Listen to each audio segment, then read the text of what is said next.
Hello hello hello. तो कैसे आप सब लोग। तो आज एक्सप्लेन करेंगे हम द ग्रेट स्टेट डेवलपर। ये मानवा का सीजन 3 है। सीजन 2 और सीजन 1 आपको किसी भी चैनल पर प्यार से देखने को मिल जाएंगे। वीडियो को लाइक कमेंट 10 और 10 लाइक कर रहे तो उसका सेकंड पार्ट भी जल्द से जल्द मैं ले आऊँगा। तो चलिए शुरू करते हैं।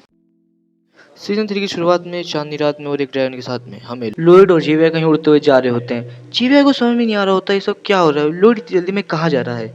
लॉयड कहता है कि मैं तुम्हें टाइम आने पर सब कुछ बता दूँ, लेकिन मेरी एक बात ध्यान सुनो, कुछ भी हो जाए वहाँ पर अपनी तलवार मत निकालना जीविया। फिर उसके बाद हमें पानी के बीचों बीच हमें एक टोर्नेडो दिखाया जाता है, जिसके अंदर जो लॉयड का ड्रैगन होता है वो खिंचा जा रहा होता है। फिर उसके बाद उस टोर्नेडो के अंदर हमें एक पोर्टल दिखाया जाता है जो गो टू हेल का पोर्टल है। जो जेवियर और लॉयड होते हैं वो उसके अंदर एंटर कर जाते हैं।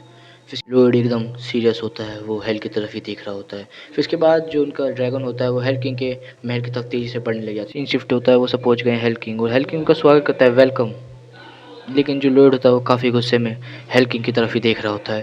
लेकिन जो हमारा हेल किंग है वो एकदम शांति से लॉयड को देख रहा है। फिर इसका हमें इन दोनों के बीच में शांति का माहौल दिखाया जाता है। एकदम दोनों शांत हैं। कुछ देर बाद हेल किंग पूछता है, क्या मैं तुमसे एक सवाल पूछ सकता हूँ। लॉयड कहता है, हाँ मुझे कोई दिक्कत नहीं है, पूछो तुम्हें क्या पूछना है। हेल किंग कहता है, तुम्हें तो ये पता ही होगा कि मैं तुम्हें मारना चाहता हूँ, तुम यहाँ पर क्यों आए। ये सुन के जीवियार एकदम भड़क जाता है।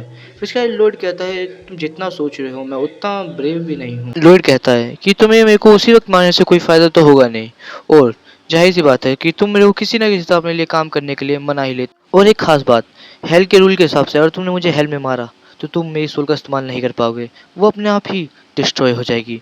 फिर इसके बाद जाकर विवियन ने हैरानी से सोचा, अच्छा तो इसलिए किंग ऑफ हेल लॉर्ड को मारना चाहता है ताकि वो उसकी सोल इस्तेमाल कर सके। फिर क्या किंग ऑफ हेल लॉर्ड के लिए एक शानदार सी तालियां बजाता है और कहता है, यही यही क्वालिटी तो मुझे तुमसे चाहिए थी लॉर्ड फ्रंटेरा। लॉर्ड ने मजाक में कहा कि हमारा ये डिफरेंस इतना ज्यादा है कि ऐसा कोई रिलेशन मुमकिन ही नहीं। किंग ऑफ हेल ने बोला, तुम्हारी इसी का रीजन को तुम्हारी तरफ एक्सट्रैक्ट किया है, और तुम हेल में क्या जानने आए हो लॉर्ड। लॉर्ड ने बोला, तुम मुझे क्यों मारना चाहते हो, बल्कि मैं एक इंसान हूं जो कुछ ही टाइम में मर ही जाऊंगा। हेल किंग ने बोला, मुझे भी खुशी होती है ऐसा ना करने से, अगर दुनिया के रूल ऐसा मुझे करने से ना रोकते। मुझे लगा कि तुम कुछ बुरे कर्म करोगे और मर जाओगे, लेकिन इसकी यहाँ तुमने काफ़ी अच्छे कर्म किए, काफ़ी लोगों की ज़िंदगी बचाई, जिसकी वजह से जो तुम हो धीरे धीरे प्योर हो रहे हो। और जाहिर सी बात है, किसी की सोल एक लिमिट से ज़्यादा प्योर हो जाती है तो डायरेक्ट हेवन पहुंच जाती है। लॉर्ड ने कहा, अच्छा तो तुम इसलिए मेरे को मानना चाहते हो ताकि मैं ज़्यादा पुण्य नामा कमा पाऊँ और मर जाऊँ, ताकि तुम मेरी सोल का इस्तेमाल कर सको। और डीमन किंग ने बोला, हाँ इसलिए मैं तुम्हें मारना चाहता हूँ। ने कहा कि मुझे अच्छी तरीके से पता है तुम बिना परमिशन के ह्यूमन वर्ल्ड में नहीं आ सकते, तो तुम ऐसा कैसे करोगे। जो डीमन किंग है उसने माफ़ी मांगते हुए कहा, मुझे माफ़ कर दो, लेकिन तुम इस वर्ल्ड के स्ट्रक्चर में इतने बड़े नहीं हो। लॉर्ड ने कहा, मुझे तुम्हारी माफ़ी की कोई जरूरत नहीं है, क्योंकि मुझे पता है तुम्हें जैसी जरूरी जानकारी मिल जाएगी वैसे खेल खत्म। हेल्किंग ने बोला, मुझे तुम्हारी विल टू लिव पे हैरानी हो रही है कि तुम्हारे पास फेस्ट रेस्टोरेंट की वजह से पहले ही काफ़ी सारी परेशानियाँ थी, अब तो तुम्हें हेल्किंग भी मानना चाहता है। अब तो तुम्हारा क्या हुआ कालिया। हेल किंग ने कहा कि जो तुम्हारा सपना था बुढ़ापे में आराम से रहने का, वो तो सपना सपना रह गया, और तुम्हारे पास इतनी परेशानी होने के बाद भी तुम जिंदा किस बात के लिए हो, मर जाओ। लेकिन लोगों ने कहा, नेवर गिव अप, मैं हार नहीं मानूंगा। इसके बाद हेल किंग ने बोला, यही यही क्वालिटी मुझे तुम्हारे से चाहिए थी, अब मैं तुम्हारे साथ हूँ। लॉयड सीन शिफ्ट होता है और हमें आसमान में हमारी प्यारी डीमन क्वीन उड़ती हुई दिखाई जा रही होती है, जो अपनी आंखों से जो लॉर्ड के चहेते लोग हैं उन सबका फ्यूचर देख रही होती है। फ्यूचर में वो सब मज़े कर रहे हैं, भाई क्या बताऊँ, मज़े मज़े उनके अलग ही मज़े। और वो एकदम से एक तरफ देखती है, गुफा थी वहाँ पर, ये जो बेज वेज होते हैं इन सबको देखने के बाद एकदम से उसकी निगाह जाती है रानी के महल के ऊपर।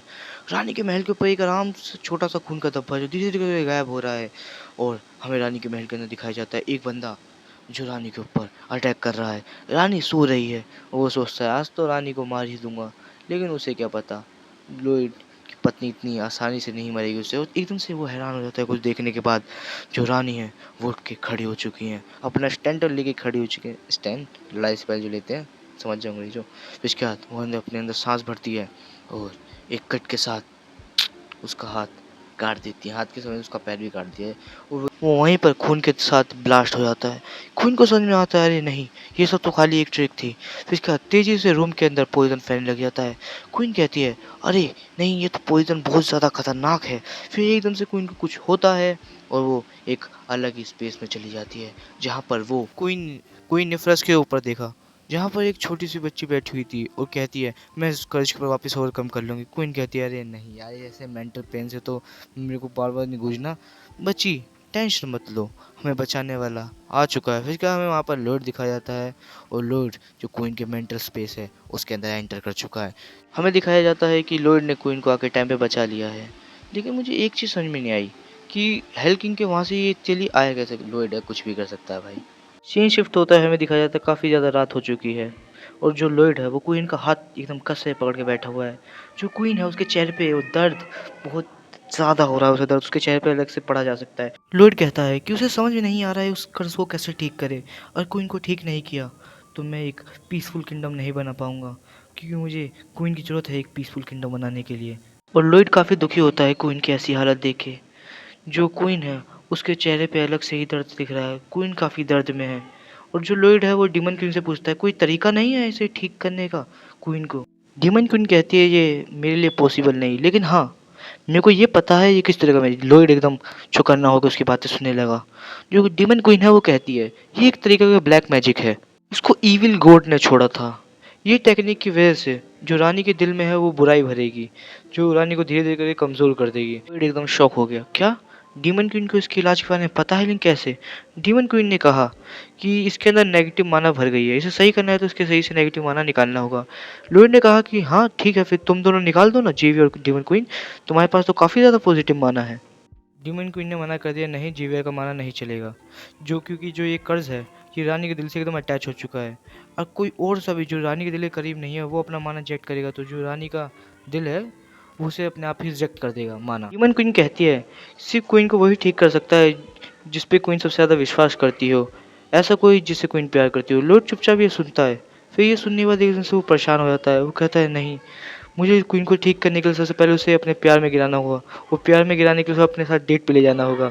डीमन क्वीन और जेवियर शांति से देखते रहे। फिर डीमन क्वीन ने अपना हाथ उठाया और कुछ कहना ही चाहिए, तभी जेवियर ने कहा कि लॉर्ड पे क्वीन सबसे ज़्यादा विश्वास करती थी, लॉर्ड कोशिश करे कुछ ना कुछ हो सकता है। लेकिन डीमन क्वीन ने अपने मन में बोला अरे सबके सब बता क्यों नहीं देते क्वीन इससे प्यार करती है। भाई साहब ये सवाल मेरा भी था, क्वीन क्या बताऊं। फिर इसके बाद लॉर्ड कहता है ठीक है मैं करता हूँ कोशिश। डीमन क्वीन ने कहा लॉर्ड इतना पागल कैसे हो सकता है, लेकिन जेवियर ने कहा अरे प्यार के मामले में लॉर्ड थोड़ा स्टूपिड है। लॉर्ड ने कहा ठीक है मैं तैयार हूँ, तुम मेरी सुरक्षा करना जो भी कहते हैं।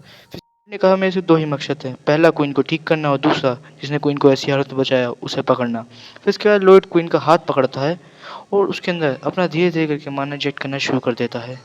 माना धीरे धीरे करके उसके शरीर में जा रहा होता है, क्वीन के शरीर में। हमें क्वीन के अंदर दिखाया जाता है काफ़ी ज़्यादा बैड माना है। लॉर्ड क्या करता है एक को सबसे पहले उसमें टारगेट करता है, उसके ऊपर अटैक करता है, और वो जब दोनों आपस में टकराते हैं लॉर्ड का माना और वो बैड माना तो डिस्ट्रॉय हो जाता है। लॉर्ड के बाहर का सीन दिखाया जाता है। लॉर्ड कहता है नहीं मुझे लगता है इसमें बहुत ज़्यादा टाइम लगेगा। फिर इसके बाद हमें क्वीन को दिखाया जाता है। जो क्वीन है वो काफ़ी ज़्यादा पेन में है, तो ऐसा लगता है उसका धीरे धीरे दर्द बढ़ा है, लेकिन एकदम से पता चलता है नहीं उसे थोड़ी सी राहत मिली है। लॉर्ड कहता है अच्छा तो इसका मतलब क्वीन भी अंदर ही अंदर अपने आप जो अनकॉन्शियस माइंड में उससे लड़ रही है। उसने बोला कि क्वीन और मुझे किसी ना किसी तरह इस जंग को ख़त्म करना ही होगा। फिजिकल लॉर्ड ने जो अपनी ताकत है उसे बढ़ा दिया, जो क्वीन के शरीर में माना और तेजी से डालने लगा।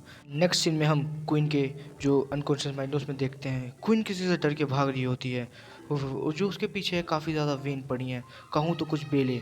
क्वीन उनसे बच रही है और कहती है हे छोड़ो मुझे और बचाओ, कोई मुझे बचाओ, ऐसे क्वीन चिल्ला रही होती है एनीवन सेव मी।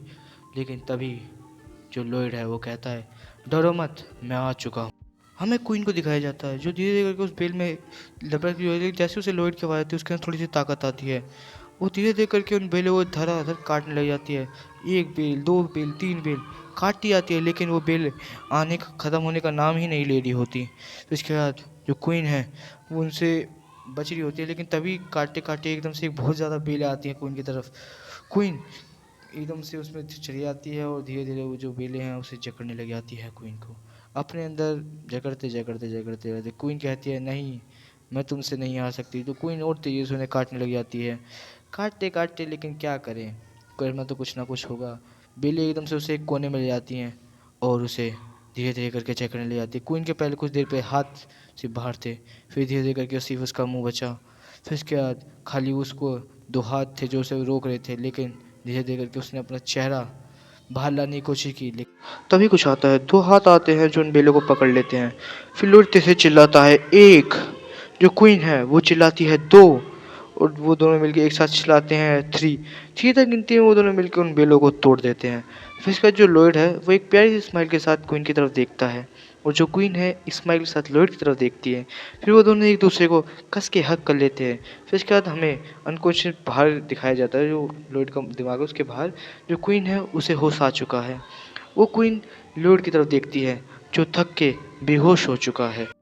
तभी कहीं और लूड का ड्रैगन आसमान में उड़ता हुआ दिखाई जाता है, जिस पे जीवीआर बैठा है। जीवीआर को पता चल जाता है क्वीन होश में आ चुकी है। वो एक स्माइल के साथ कहता है अच्छा तो ये दोनों एक ही हो चुके हैं आखिरकार। फिर इसके बाद हमें दिखाया जाता है क्वीन जो लूड का हक करके बैठी हुई है उसके साथ। फिर इसके बाद एपिसोड खत्म। तो नेक्स्ट एपिसोड देखेंगे आपके साथ। टाटा बाय बाय, तब तक।